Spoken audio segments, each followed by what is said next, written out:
मुख्यमंत्री देवेंद्र फडणवीस आज कोल्हापूर महानगरपालिकेच्या निवडणुकीतील महायुतीच्या उमेदवारांच्या प्रचारासाठी कोल्हापुरात आले होते.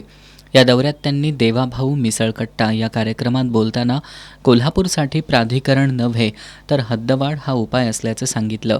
मात्र हद्दवाढ नेमकी कधी होणार हे स्पष्ट सांगितलं नाही.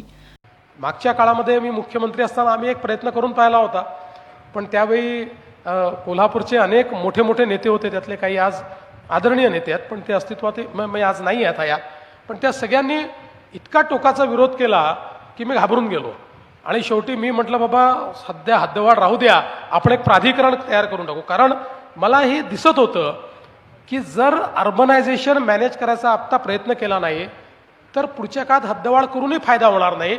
सगळं हॅपहजार्ड अतिशय वाईट अशा पद्धतीचं डेव्हलपमेंट झालेलं असेल आणि म्हणून त्यावेळी एक प्राधिकरण आपण तयार केलं.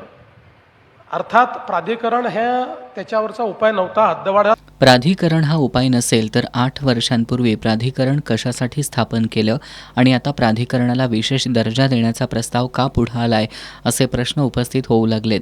8 वर्षांपूर्वी ज्यांच्या मुख्यमंत्री पदाच्या काळात कोल्हापूर क्षेत्र विकास प्राधिकरण स्थापन झालं तेच देवेंद्र फडणवीस आता प्राधिकरण हा कोल्हापूरसाठी उपाय नाही असं सांगतायत.